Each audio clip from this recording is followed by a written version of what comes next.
Pernah nggak sih kamu merasa gaji sebulan cuma numpang lewat doang? Baru pertengahan bulan, dompet udah tipis. Kepala mulai pusing mikirin cicilan dan tagihan. Rasanya hidup kok gini-gini aja. Kerja keras banting tulang tapi nggak pernah bisa nabung. Kalau kamu merasakan hal yang sama, tenang, kamu nggak sendirian. Banyak banget orang yang terjebak dalam siklus yang sama. Tapi pertanyaannya, kenapa ini bisa terjadi? Apa yang salah? Nah, di video kali ini, kita akan bongkar tuntas akar masalahnya dan temukan solusinya bersama, yaitu cara hidup hemat tapi tetap bahagia, tanpa perlu sengsara. Seringkali kita menyalahkan pemasukan yang kurang, padahal masalah utamanya ada pada cara kita mengelola uang. Coba kita jujur sama diri sendiri. Seberapa sering kita melakukan ini? Pertama, belanja impulsif. Lagi scroll media sosial, lihat diskon gede-gedean, langsung check out tanpa pikir panjang. Lagi jalan di mall, lihat barang lucu, langsung beli. Padahal nggak butuh-butuh amat. Mumpung diskon, kapan lagi? Itu jadi mantra andalan kita. Padahal, sedikit-sedikit lama-lama jadi bukit. Bukit pengeluaran yang bikin kantong jebol. Kesalahan kedua yang sering banget kita lakukan adalah gengsi. Kita hidup di zaman di mana apa yang kita punya seolah mendefinisikan siapa diri kita. Lihat teman ganti HP baru, kita jadi pengen. Lihat tetangga beli mobil baru, kita jadi panas dingin. Akhirnya, demi terlihat wah di mata orang lain, kita memaksakan diri untuk membeli barang-barang yang sebenarnya di luar kemampuan kita. Kita terjebak dalam perlombaan gaya hidup yang gak ada habisnya. Kita lupa kalau yang harus kita penuhi itu kebutuhan, bukan gengsi. Kesalahan fatal ketiga, tidak pernah mencatat keuangan. Ini terdengar sepele, tapi dampaknya luar biasa. Kalau kita nggak pernah tahu uang kita lari kemana saja, gimana kita bisa mengendalikannya? Kita cuma tahu uang masuk sekian, lalu tiba-tiba habis. Kemana perginya? Kita nggak punya data. Apakah habis untuk kopi kekinian setiap hari? Apakah ludes untuk langganan platform streaming yang jarang ditonton? Tanpa catatan, kita seperti pilot yang terbang tanpa peta dan kompas. Arahnya nggak jelas, dan kemungkinan besar akan tersesat. Nah, dari ketiga kesalahan tadi, belanja impulsif, gengsi, dan malas mencatat, dampaknya bukan cuma ke dompet.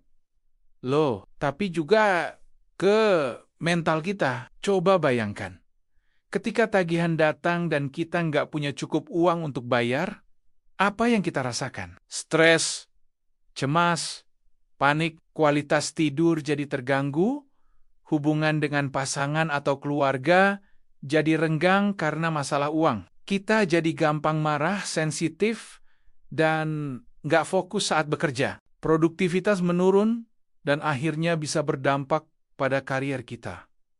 Lingkaran setan ini terus berputar. Stres karena uang membuat kita mencari pelarian.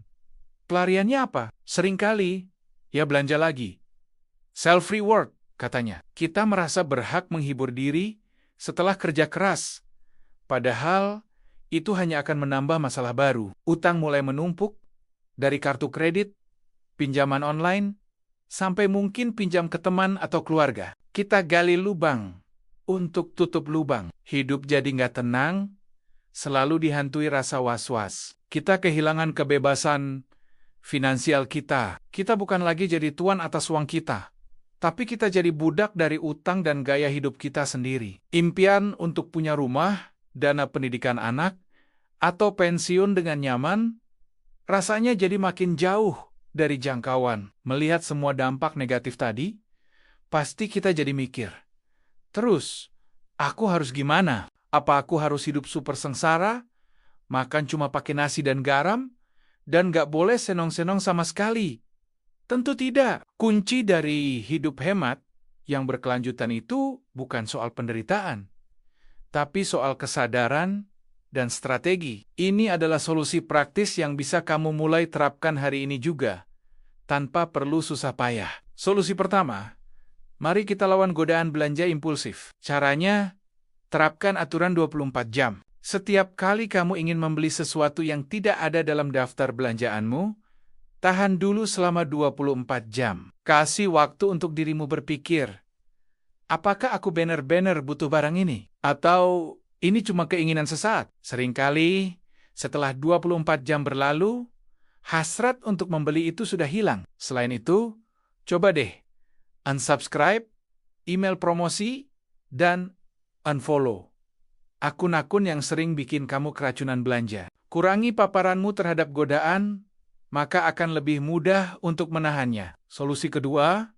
mari kita ubah mindset kita tentang gengsi. Ingat, kebahagiaan sejati itu datang dari dalam, bukan dari validasi orang lain. Nilai dirimu tidak ditentukan oleh merek pakaian atau seri terbaru ponselmu. Coba fokus pada hal-hal yang benar-benar penting.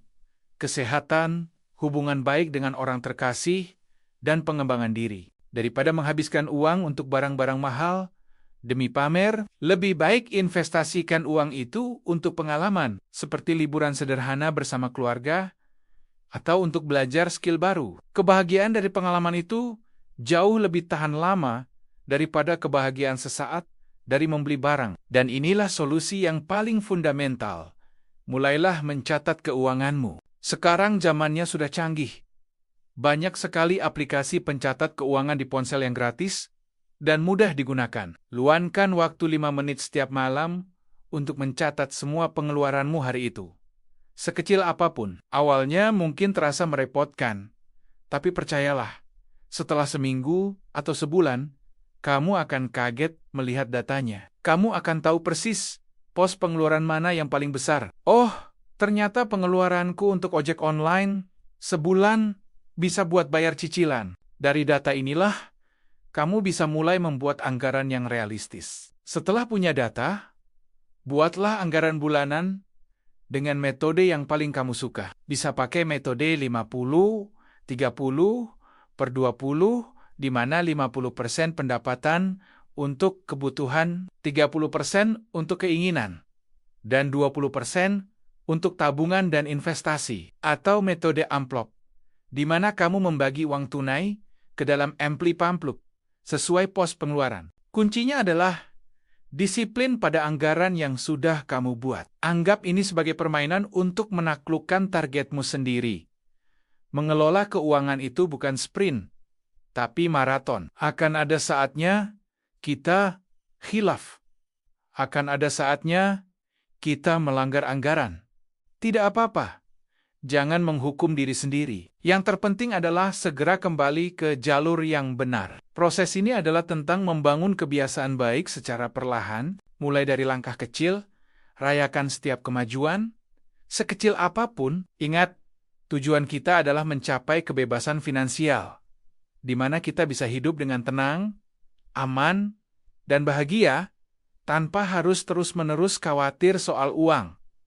Kamu bisa melakukannya. Terima kasih banyak sudah menonton video ini sampai selesai.